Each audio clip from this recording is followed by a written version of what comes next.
tarde, pessoal. Paz de Cristo Jesus a todos. Hoje queria estar dividindo mais um pouco da palavra de Deus para os nossos corações. Ela se encontra no livro de João, capítulo 12, versículos 1, 2 e 3, 9, 10 e 11. Quero agradecer ao Senhor pelas nossas vidas, pela vida daqueles que vão estar ouvindo essa palavra.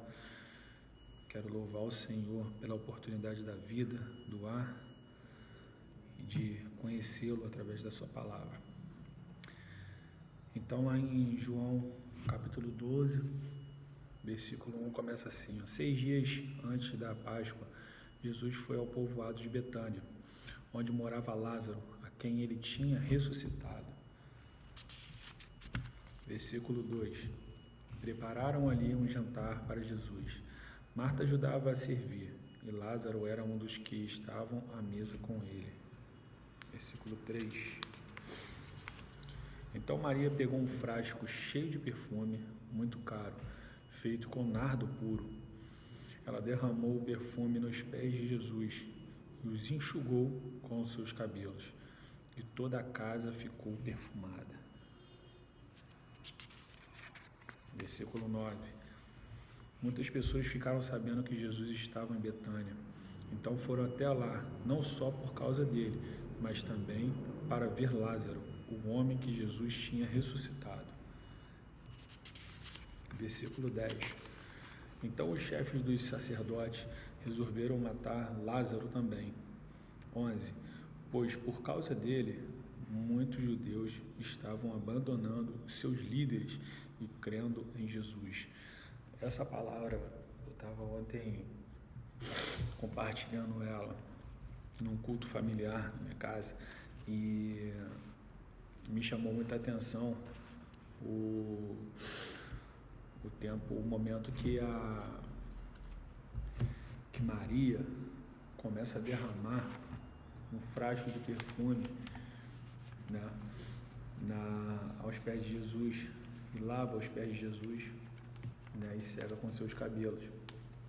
Essa passagem é muito conhecida, eu já tinha ouvido ela várias e várias vezes, e eu não entendi o porquê ela estaria lavando os pés de Jesus, né? A gente fala de ungir, né? Mas existia naquela época algo muito interessante, que quando as pessoas chegavam na sua casa, ao invés de hoje como a gente recebe com um bom dia, ou boa tarde, um abraço, né, um aperto de mão, ou chegar na sua residência, tirar as sandálias, tirar, né, os sapatos e entrar com forma de respeito. Lá eles tinham como o terreno era muito areoso, né, então tinha Jesus ele vinha de uma certa viagem, né, até a Betânia, né, depois que ele já tinha passado por lá, né, e quando ele chega ali, Maria, ao invés de pegar uma água e lavar os pés de Jesus, como era de praxe fazer isso, de respeito, de seja bem-vindo, né, eles lavavam os pés de quem vinha de fora, ela pegou melhor do que ela tinha, né, ela pegou um frasco de perfume cheio, né, e muito caro, como diz a palavra, e ela derrama sobre os pés de Jesus, né, e aqueles que estão ao redor ficam, né, assim, sem entender.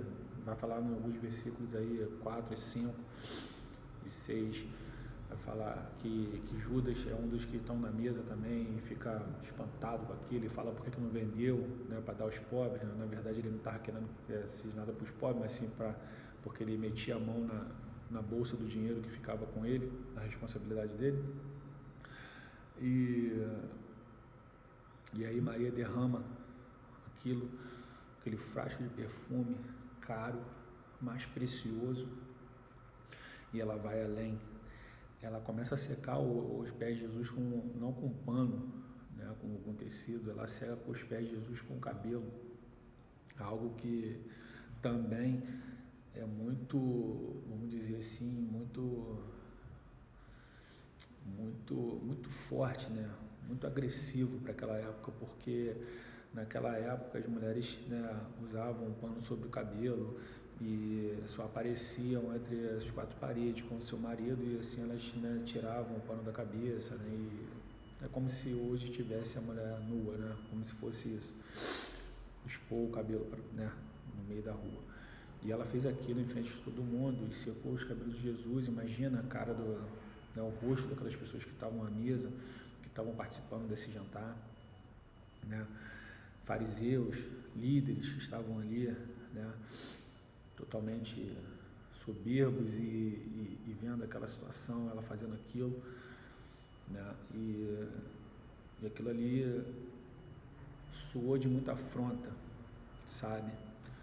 E quando ela faz isso, a palavra diz que a casa enche de perfume, porque ela fez algo além, né? Ela não simplesmente jogou água nos pés de Jesus, lavou e secou, não, ela foi além daquilo, né? E a palavra, eu fui pesquisando, mergulhando nesse texto, puxando outros textos né, da Bíblia, e acabou me chamando muita atenção também algo muito interessante, que quando Jesus chega em Betânia para esse jantar, Jesus já tinha passado por lá, cara. Uma vez, quando ele começou a ensinar, né, o verdadeiro evangelho, né, a palavra, ali os caras tentam apedrejar ele. Isso você vai encontrar lá em João 8, se eu não me engano. João 8, você consegue encontrar isso lá. Lá no final do versículo você vai ver que eles tentam apedrejar Jesus por conta dos ensinamentos, né? Porque Jesus fala que eles não são filhos de Abraão coisa nenhuma, e, né, eles não viviam conforme, né, e não acreditavam que ele era o Messias, né? E ali eles tentam apedrejar Jesus. A palavra diz que Jesus foge daquele lugar, sai de Betânia, né? E em algum certo lugar, depois daquilo, acontece que uma mensagem chega a Jesus dizendo que Lázaro, né, tá muito doente, né? E Jesus resolve com os seus discípulos em voltar a Betânia novamente. Só que os discípulos de Jesus falam: como que você quer voltar para lá se a gente acabou de sair de lá? Aquela cidade queria matar a gente, eles queriam te apedrejar, como é que você quer voltar para lá? Não, a gente tem que voltar para lá, sim, porque meu amigo precisa de mim. E a palavra diz que ele demorou alguns dias ali naquele lugar ainda, e depois ele vai ao encontro de Lázaro. Lá ele ressuscita Lázaro, como todo mundo já sabe, muito conhecido essa passagem também. Ele ressuscita Lázaro, e ao ressuscitar Lázaro, ele pede para que Lázaro saia, né, da caverna, do sepulcro, né, desenrolem dele o pano, e ali deixa Lázaro seguir, né. Mais uma vez, os caras se levantam contra Jesus, mais uma vez tentam perseguir por conta daquele milagre que ele fez. A palavra diz que alguns vão até Caifás, vai até os líderes e começa a pronunciar isso, e está lá no capítulo 11 de João, e lá você vai ver que eles saem da cidade, né? Por conta que aconteceu muita coisa e começaram a querer perseguir. Jesus já não andava publicamente, cara. Ele já resolveu já passar no cantinho, passar de canto e saiu da cidade, e ele se desloca dali para uma cidade chamada Efraim, um deserto, e ali ele fica com os discípulos, né, por um tempo, e depois ele retorna de novo, pela terceira vez ele retorna para Betânia. Cara, e quando ele volta para Betânia, tem esse jantar. Agora imagina um cara que foi tentado apedrejar, as pessoas daquela cidade tentaram tirar a vida dele 2 vezes, e esse cara volta a terceira vez, entra numa casa, do qual a palavra diz que a casa, o local do homem que tinha sido ressuscitado por ele, né, com as suas irmãs ali.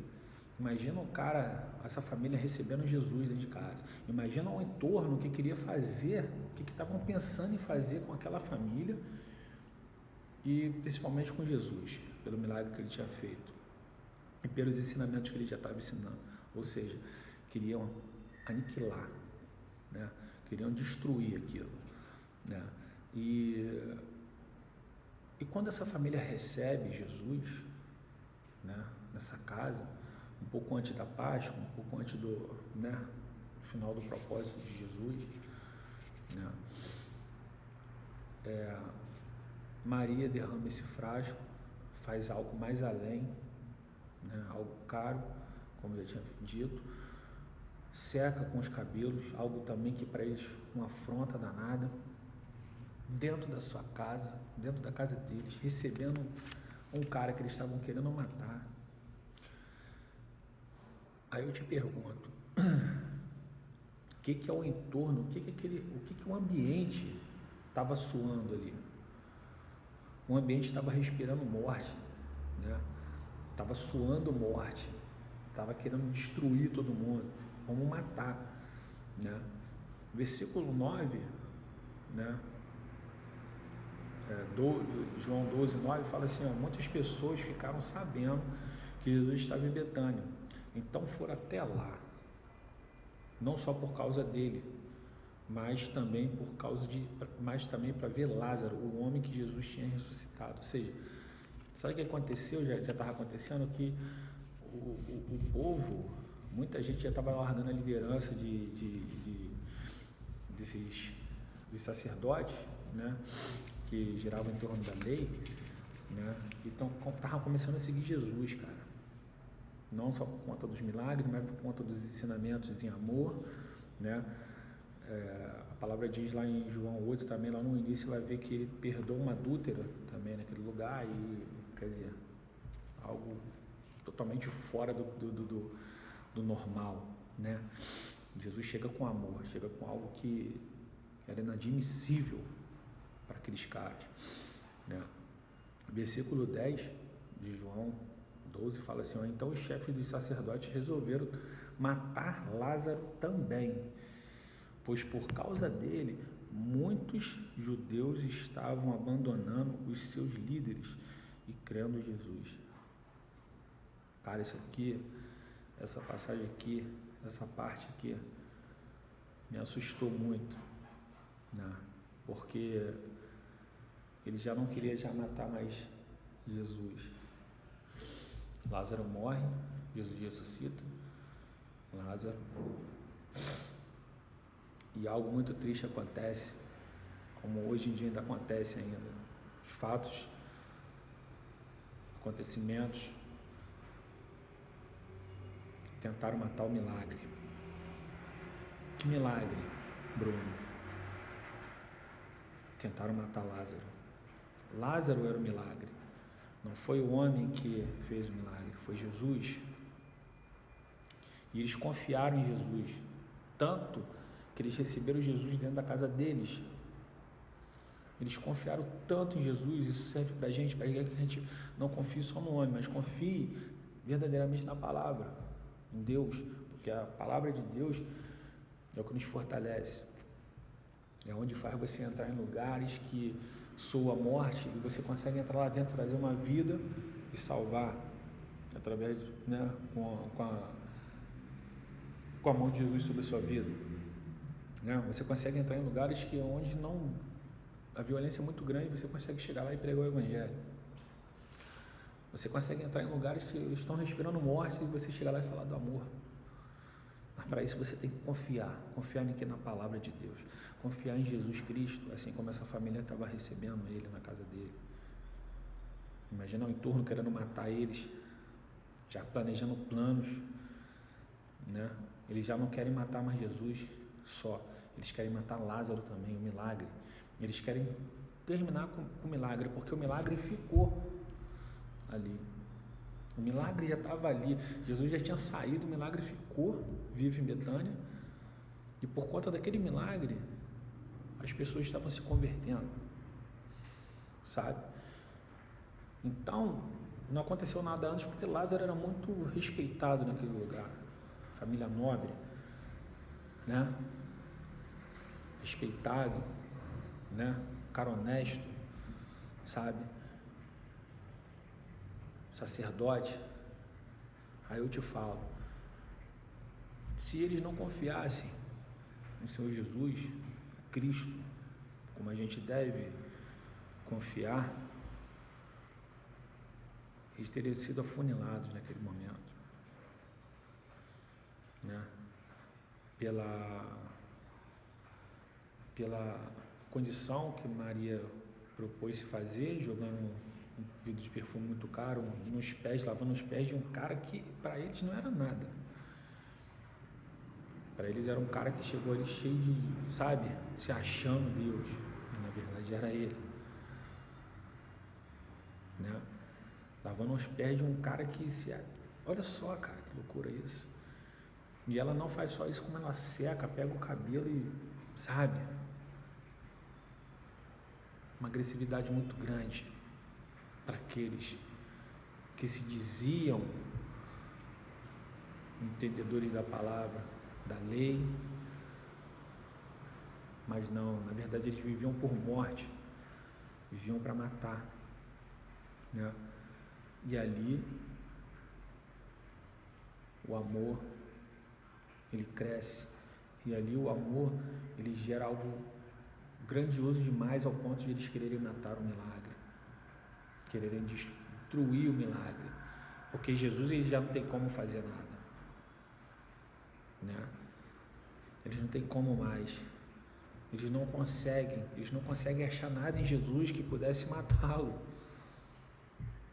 eles não conseguem, né?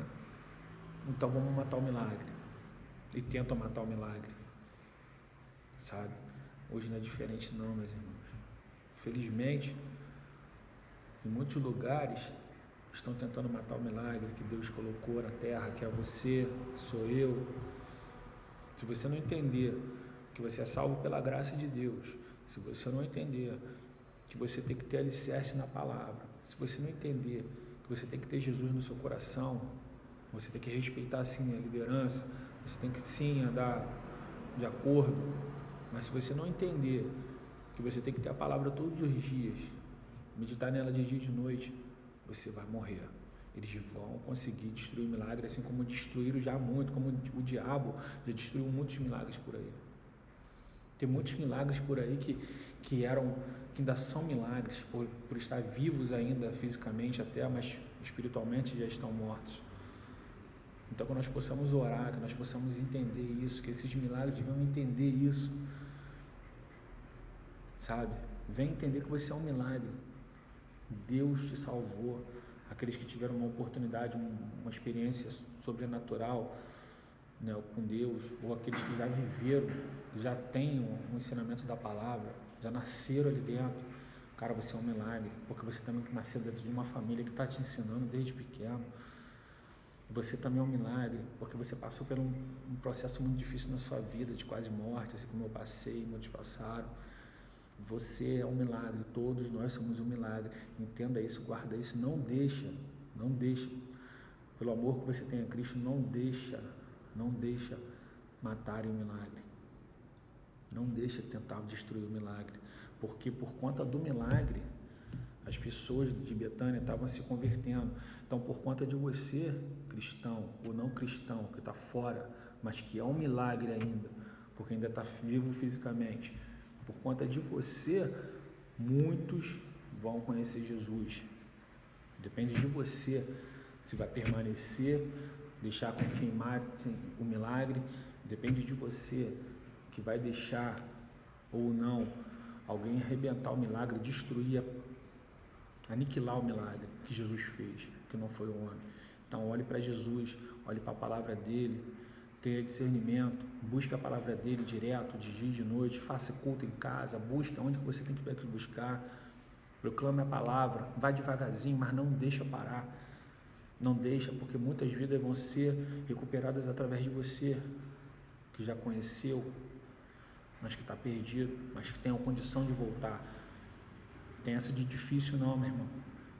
A gente foi salvo pela graça. Difícil foi um cara ter poder de aniquilar todo mundo naquele momento. Isso foi difícil. Aquele homem tinha poder para acabar com aquilo tudo na mesma hora. Mas ele se voltar e deixar acontecer aquilo tudo, se permitir aquilo, isso foi difícil. Ter o poder na mão e permitir acontecer por conta da minha vida e da sua vida. pecadores. Olha só, isso foi difícil. Então que a gente possamos acordar para isso, que essa palavra entre no coração de nós todos. Venhamos dar o melhor, assim como Maria deu, aquele melhor perfume, secou com o cabelo, recebeu na sua casa, onde era um ambiente que não era agradável, soava a morte, dentro da sua casa, dentro do seu trabalho, não importa, meu irmão. Seja a diferença onde você pisar, seja o amor, seja Cristo, seja representante de Jesus, seja representante do milagre, seja o milagre verdadeiramente, não só em palavra, mas viva, seja verdadeiramente um milagre. E só observa, que você vai ver ao seu redor mudando, as pessoas mudando, querendo ser como um milagre, porque alguém fez aquilo, que foi o alto, foi Jesus. Então que Deus nos abençoe nessa tarde, que essa palavra fique no nosso coração.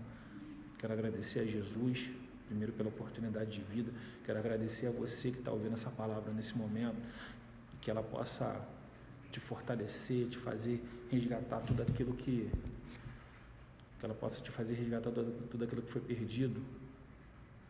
Mas se tua vida está aí, se você está ouvindo, se volte para Ele. Você é um milagre, não esqueça disso nunca na sua vida. Amém?